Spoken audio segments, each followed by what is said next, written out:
Assalamualaikum dan salam sejahtera.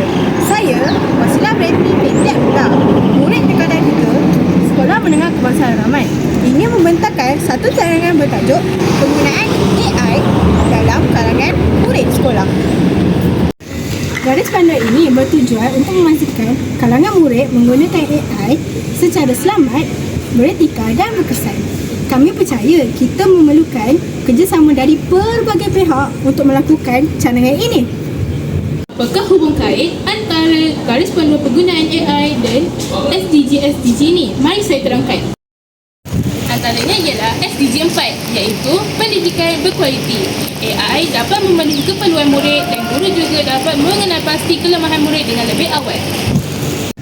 Seterusnya ialah SDG 9, iaitu inovasi dan infrastruktur. AI dapat memperkenalkan teknologi semasa kepada kalangan murid. Ia juga dapat meningkatkan kreativiti murid. Dan lain sekali ialah SDG 16, iaitu institusi kukuh dan selamat. Kami percaya AI dapat mewujudkan generasi muda yang bertanggungjawab. Apakah sasaran utama untuk cadangan ini? Mari saya terangkan. Yang pertama, meningkatkan literasi AI. Yang kedua, melindungi privasi.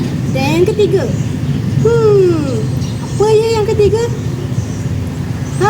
Yang ketiga, mewujudkan infrastruktur digital.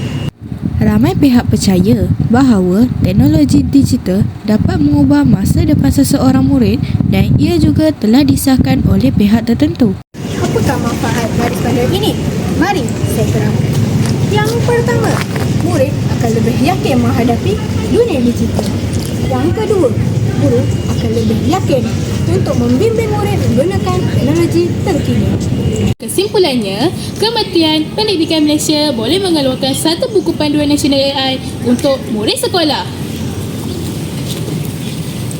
Akhir sekali, pemantauan daripada KPM, MDC dan Syarikat Perlindungan Cyber perlulah dipastikan supaya AI digunakan dengan selamat, bertanggungjawab dan berkesan. Sekian daripada kami. Terima kasih atas pemerhatian anda.